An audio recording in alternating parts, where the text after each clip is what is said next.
America, France, Britain, Poland, Estonia, इसके अलावा Sweden, Latvia और पूरा नेटो, ये सारे देश चाहे रूस को कितनी ही धमकियां दें, लेकिन सच ये है कि इन सभी देशों को युद्ध से खौफ लग रहा है। आज दुनिया में युद्ध कोई नहीं करना चाहता, लेकिन व्लादिमीर पुतिन एकदम बेखौफ हैं। दावा यह किया जा रहा है कि रूस के ड्रोन ने नेटो के एक प्रमुख देश में धमाके किए हैं, लेकिन नेटो के 30 देश खामोश हैं, कोई भी कुछ नहीं बोल रहा। और चौंकाने वाली बात यह है कि जिस देश पर हमला हुआ उसने रूस के हमले से इनकार कर दिया।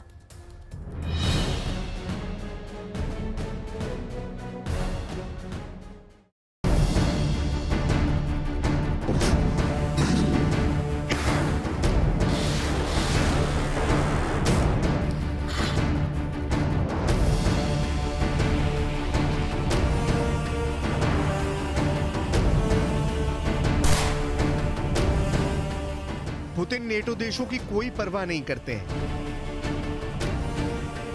पुतिन कह चुके हैं कि रूस नेटो के हर देश से एक युद्ध करने की योग्यता रखता है।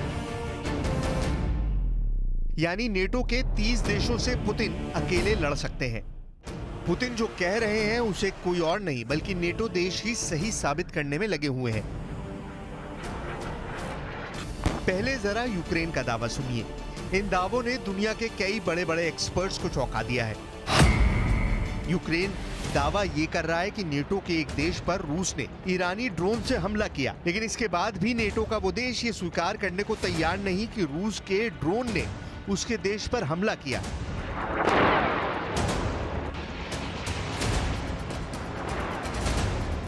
आखिर ये कौन सा देश है जिस पर पुतिन ने ड्रोन गिरवा दिए हैं? ये दुनिया की इस वक्त की सबसे बड़ी खबर है। इस पर तो हम विस्तार से जानकारी देंगे ही, लेकिन इसके अलावा यूक्रेन के अंदर भी मारकाट मची हुई है।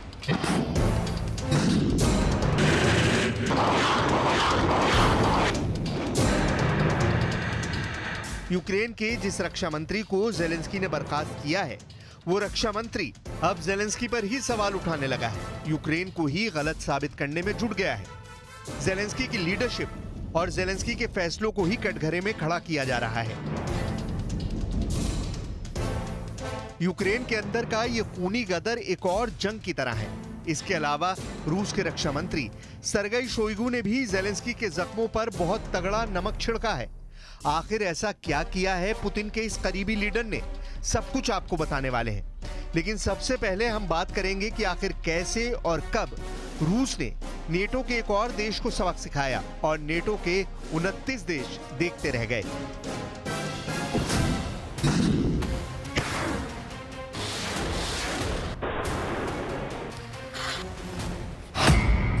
सबसे पहले आप ये मैप देखिए। ये है यूक्रेन और यूक्रेन के बॉर्डर पर मौजूद ये है यूक्रेन का पड़ोसी देश रोमानिया। यूक्रेन का एक बंदरगाह रोमानिया की समुद्री सीमा को छूता है जिसका नाम है इस्माइल। इसी बंदरगाह पर रूस ने हमला किया था। यूक्रेन ने बयान दिया है कि यूक्रेन के इस्माइल बंदरगाह पर रूस ने रात भर हमले किए हैं। ये हमले ईरान के शाहिद ड्रोन से किए गए हैं। इस हमले के दौरान ईरान निर्मित रूस का ड्रोन शाहिद रोमानिया के इलाके में गिरा और उसमें विस्फोट भी हो गया।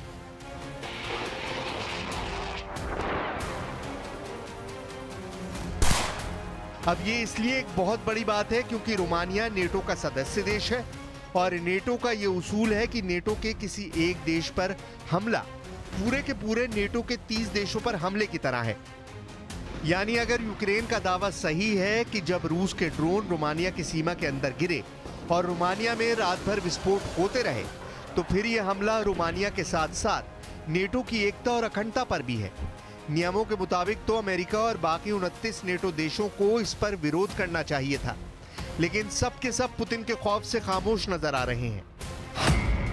यूक्रेन के विदेश मंत्रालय के प्रवक्ता ओलेग निकोलेंको ने तो सोशल मीडिया पर कहा कि यूक्रेन की राज्य सीमा रक्षक सेवा के अनुसार ईरान से मंगवाया गया ड्रोन शाहिद रात भर रोमानियाई क्षेत्र में गिरता रहा और धमाके भी होते रहे। जब रूस ने डेन्यूब नदी पर मौजूद इस्माइल बंदरगाह पर हमला किया तब रोमानिया में ड्रोन गिरे।